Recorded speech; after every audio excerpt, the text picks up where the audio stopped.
Thanks for joining me. I'm glad you're here. My name is Jerrel. I develop games for a living, and today I want to take a look at the Xenoblade Genesis trailer that was recently revealed. A number of people have asked me to take a look at this, so I'm pretty interested. I'm not super familiar with Xenoblade. I've played the 3DS game, a bit of it. I didn't get through the whole thing, but I am familiar with Xenoblade, but I'm not super familiar with all the ins and outs of the series. So there is one thing to note before we take a look at the trailer here, is that this is called Xenoblade Genesis, but only in North America. Actually, in Europe and Australia, the game is called Xenoblade Mega Drive. So that's something that's important to keep in mind. So with that out of the way, let's go ahead and take a look at the trailer. Hello everyone, this is now my second try recording this video. I just spent the past half hour recording, doing my technical breakdown and analysis, and it turns out my stupid headset hijacked my lapel mic, and then the audio came out like total garbage, so now I have to record the whole thing again. I'm kind of feeling a little irritated by that, so if you wouldn't mind just hitting the thumbs up button and sharing the video, it would make me feel a lot better, because I'm not in a super great mood after my stupid headset did that, and it's never done that before. Anyway, let's get into it. So right off the bat, one of the first things that I notice here is the environment uses a stylized shader, and a shader is just a part of the program that tells the game engine how a piece of geometry should be rendered. There is an outline shader here on the environment, and I've not seen a game do this in recent memory, if ever. And so when I originally recorded this is now not my first viewing of it, I suspected that there's probably going to be situations where there is a lot of landscape and they're trying to separate the different planes, the foreground, the middle ground, and the background, and this landscape seems to curve up. So I suspect that the environment would sort of be like Halo, where it curves up and you're going to see a lot of environment, and if they didn't have an outline there, it would be easy for the environments to sort of blur together. So I am interested in seeing that outline. It's such an interesting choice. We have manually placed clouds here. These look like still images. It's most likely that in the final version there may be some keyframe animation where it will animate. These are not necessarily just a particle system with animations in it. It's just like a single image, but it's layered in an interesting way that breaks up. It just breaks up the environment, makes it feel more organic. So that's interesting to see. See, if you have a look at the clouds here, they're not changing in animations. That's not a particle system. That's basically like a PNG, you know, and it isn't animating. So I think that's interesting. Here you see the world sort of curve up, or I don't know if it's like two planes like Tales of Eternia, but I think that was such a strong artistic decision to use the outlines on the environment like that. It just helps things stand out and look more clear, easier to discern. Something like this is interesting. So we get our first look at what the characters will look like. This is, in the past we would have referred to it as a toon shader, but these days it's more accurate and appropriate and technically sound to refer to this as a ramp shader. We basically use an image file that is a gradient of black to white values to describe to the game how we want a shader to express light and shadow. And so this is a ramp shader more accurately. We have real-time lighting from the stove there as it casts light. I'm not seeing any rim lighting. It's very popular for these games to just sort of chuck rim lighting on there because it helps characters pop from the environment a bit more, but as we see later in this trailer, they reserve the rim lighting for when characters use special attacks. We see the outlines on the props in the stage there, and this is nicely populated. There's some organic variation and unevenness to the environment that help it feel lived in and more interesting to look at. Now, I always find grass solutions interesting in games. We can see a pretty high resolution normal map, and a normal map allows us to define bumpiness. I really like the color variation here. It's a bit brown, and then the grass is greener there. It just adds color dynamic so the landscape doesn't just look plain. Here we see the landscape curving upwards in such an interesting way, and this is where I feel that artistic vision really shows what they had intended. This looks almost like a watercolor painting. The environments fade into this blue atmospheric haze. There are clouds that break that up, and we have the outlines on there, and it feels like a watercolor painting. Fantastic artistic choices and execution here is so interesting. I really like that the way that the shadows break up that landscape a bit more, but this is something that I think is quite typical of Xenoblade. You know, this is the kind of landscape that we've become accustomed to seeing. Something I really like about this scene is the organic use of these materials that seem like they are the same textile. Have a look at this red cloth here. It looks to be the exact same kind of material, and as if they're saying, in this world, you know, these people are creating these textiles, and this is what they have available to them. And it just gives this cohesion of lore and story. It feels like this is something that exists, you know. We have this blue and this sort of dull teal here. It's repeated there and there. Great use of colors, great color cohesion. And you know, these sort of sails are a very similar color to the roof. There's just sort of this almost soft, almost sun-bleached look to it. There's a technical flaw here. You can see the seam in the texture just here. So there's a number of reasons why that would be occurring, and there's a number of ways to solve that. You can either try and hide the seam with more geometry. Otherwise, you would have to adjust the UV mapping, which is frustrating. Nobody enjoys UV mapping. If they tell you that they like UV mapping, you cannot trust that person. They lie. And UV mapping is the process of manually moving the connect the dots parts of a model so we can define how a texture is displayed on that model. And UV mapping is not fun. It's time consuming. These days we can paint on a texture, but if you paint on a texture, you can't necessarily tile anymore. And tiling is the repeated use of a texture. If you don't have tiling and you're just painting on, then you need textures that are significantly higher resolution. This is still in development. I would expect maybe they would address that. That's a technical fault that I would try to hide that somehow. Honestly, if it were technically just sort of out of my hands, then I would put stuff in front of that to just disguise it a little bit. Okay. And something that I've noticed is the repeated use of NPCs. As game developers, we have to pay attention to these sort of things, and we need to check our work. And if we see too many NPCs in the same area, that the same model, we need to move those NPCs around. We need to replace them. You know, realistically, you could only have 15, 20, 30 NPC character models. This is a huge problem in games like Final Fantasy 15, where you, in some examples, you'll see an NPC having dinner with themselves, you know, a clone, and it just breaks up. It destroys the immersion, and it reminds you this is not a video game. And to me, it's very lazy to see that. So I wasn't a big fan of things like that in Final Fantasy 15. This is still in development, you know, but we see an NPC here standing right next to themselves.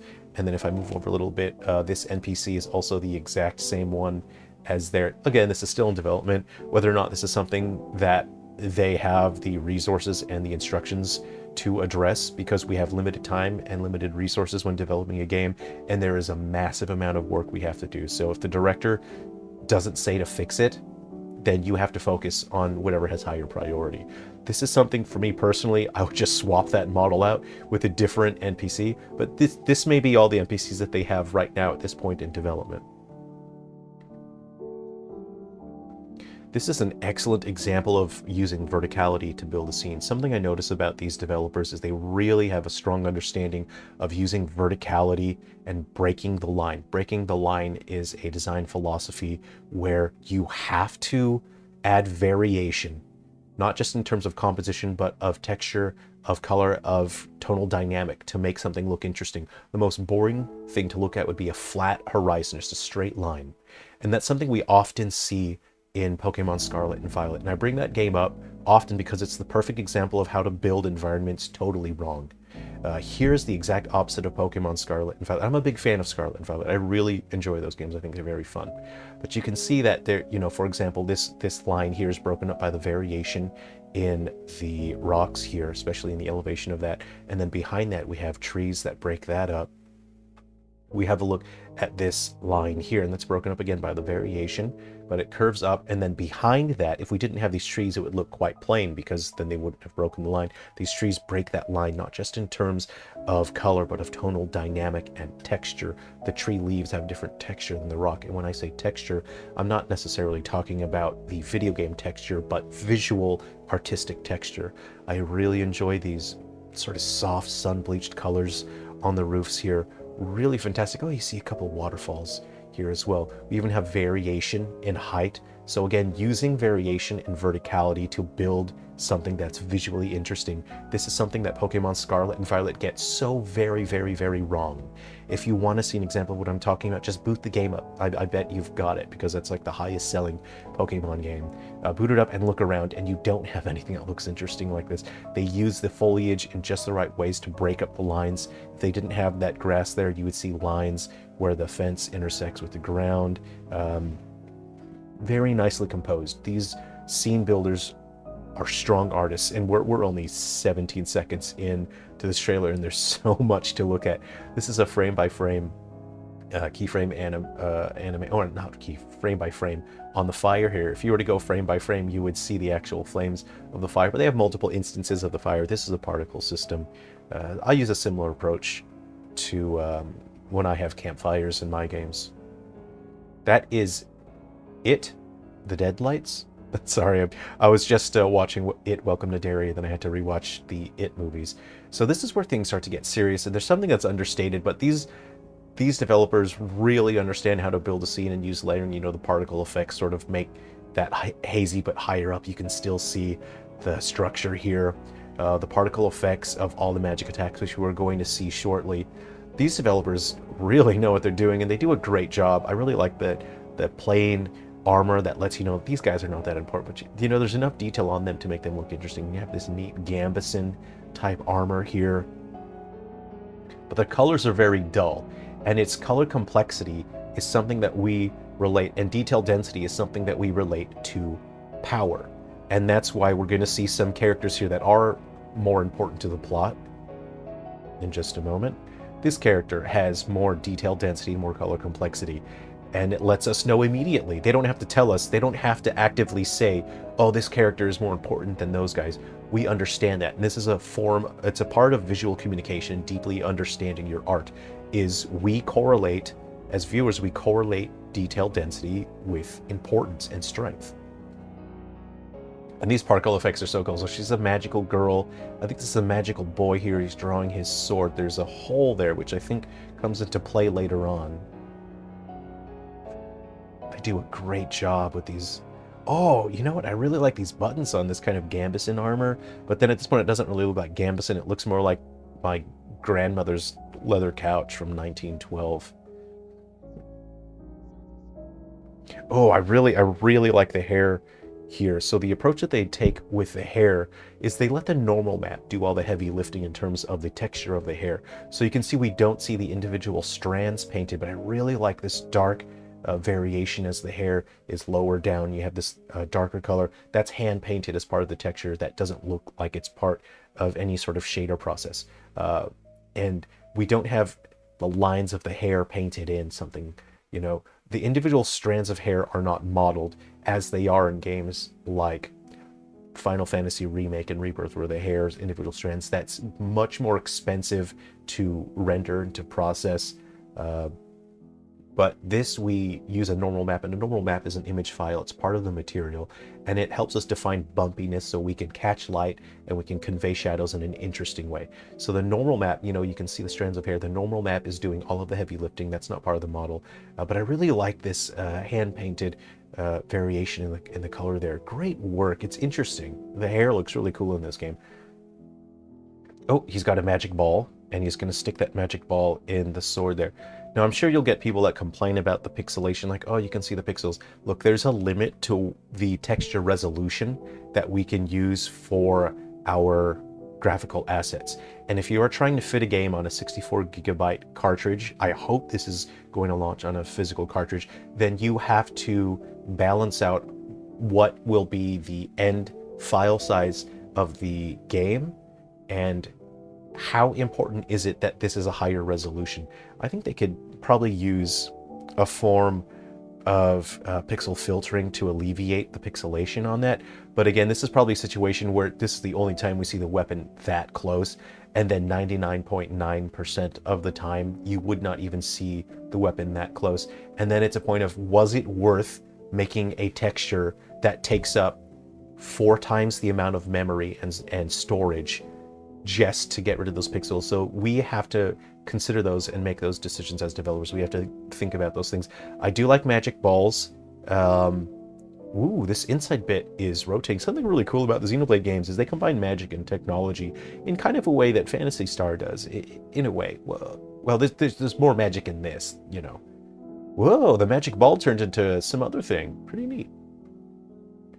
Now take a look at her tassels here and these flowing bits, her capelet. These are physics simulated, but we'll have a look. There's an interesting anomaly that we'll see in a moment. There's something interesting that they use with this texture here, this rug. This whole thing isn't comprised of just one texture. They're using a technique, I believe. I have a pretty strong inkling. Is that Splatoon from Splatoon? I have a strong inkling that they're using a detail map here. And the detail map lets you use another image just to overlay over the existing texture. You know, you have the base albedo that defines the color of the texture, which is pretty low resolution, and it's tiled. It repeats. You know, you can see this blob looks the same as that one, and this blob looks the same as that one. So that is where we have the defined albedo map, and it's tiled, but you can overlay a detail map over that. And so you see this noise here, that can be tiled as well, but you can repeat it more times, and it can add variation and help things look more organic.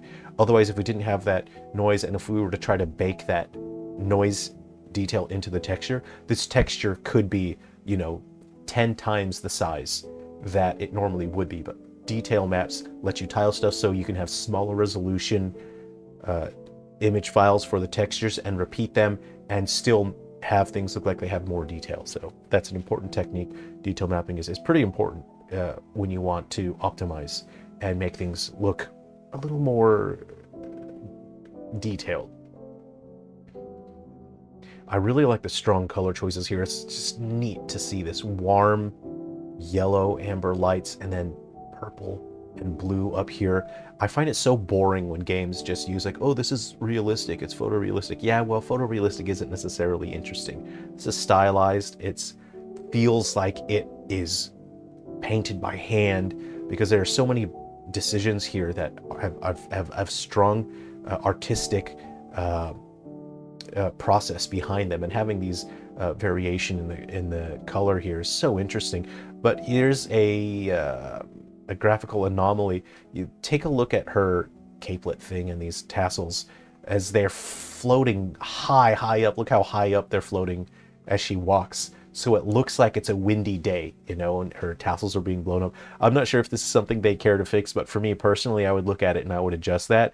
It's almost as if there's too much wind in this environment and it's blowing up, even though it looks really unnatural the way that they're floating up. So I'm not sure if that's something they care about or not, you know. I really like this manually placed. This is particle fog here. This does not look like volumetric lighting, and I feel like this game doesn't use volumetric lighting at all. I think it uses distance fog. Volumetric lighting has a very high performance cost, but allows us to convey a sense of density and moisture in the atmosphere. But it's very heavy on the processor. It makes the frame rate drop. So we use particle fog. It's been around for 100 years or more. And it's cheaper to process particle fog, but it's very simple. So you have to use distance fog. You have to use that in conjunction with other effects to make it look interesting. And you can kind of fake volumetric fog or volumetric lighting. So this is a particle system here, but I really like this sort of light teal color they chose that makes the environment just feel interesting. The color choices are fantastic, you know. We see that the characters don't interact with the grass. This is much more heavily, it's more visually complex than, say, for example, Breath of the Wild's grass. And Breath of the Wild is most likely processed entirely on the GPU, so that Link can interact with it, most likely, whereas this is like, visually it's more complex, but if you were to have all of this grass be interactable, it would be significantly more demanding on the processor, and your frame rate would drop. There would be a huge performance cost. I really like the color variation, how there's this kind of yellow here, and then it's a bit darker there. It adds variation to the environment that helps it feel organic. And again, variation helps convey a sense of organicness. I really like the use of the fog here, manually placed just to break up the environment a bit. Again, breaking the line, not just in terms of composition, but of tonal dynamic and color. These developers do a great job. There's like magic bits inside their weapons. I like that. I'm all about magic bits and weapons. I like these orders. I'm going to let it play now. I'm kind of lingering too long, but I think this looks fantastic. It's really lovely. I hope there's a couple different mounts. I really like Digimon Story Time Stranger because there's a bunch of different mounts. The creature designs are really fantastic. I'm really enjoying that.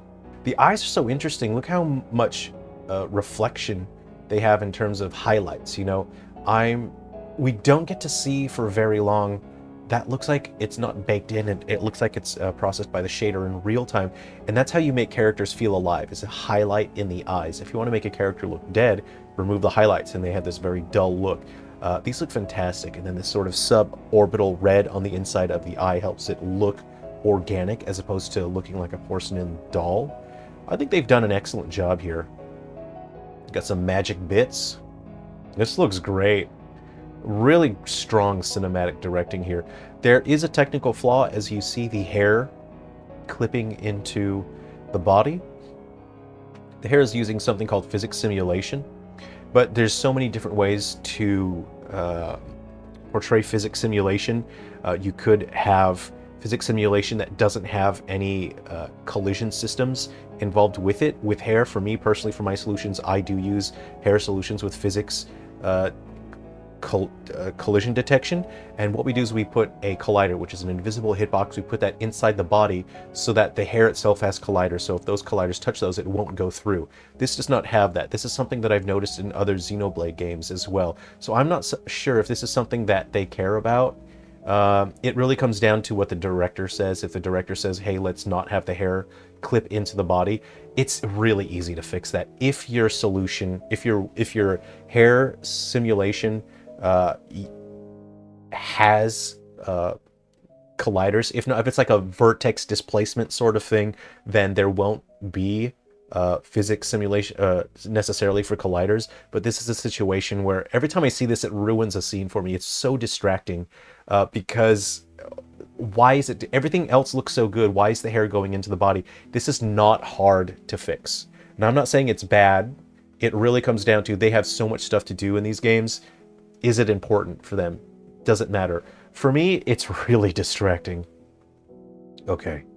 There's a technical flaw here as well. Have a look at the arm, the way that it bends really unnaturally. You can see the shoulder just sticks out to like a, you know, a harsh, you know, sharp, that's more than 90-degree angle. And then there's distortion, so the arm is not bending organically. This is the result of the rigging process. Rigging is the process of, we create a skeleton and then we put that inside of a character model so that we can animate the character, but we have to define how the rig is able to affect different parts of the body. This is a technical flaw, which I hope they'll fix because it's kind of ugly and it's really distracting.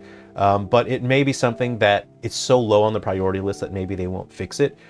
These days we have auto riggers that do the mass amount of the work for us. But if you start adding things like capes and capelets and tassels and wibbly wobbly bits, your auto rigger can get confused. That's where you have to manually adjust the way that your rig affects your character model. That's a technical flaw where I personally, I would fix that because that looks pretty harsh. But again, it comes down to how high up is this on their priority list, because there's so much to do when you're making a game. Did we see something go through the cape just then in the back or not?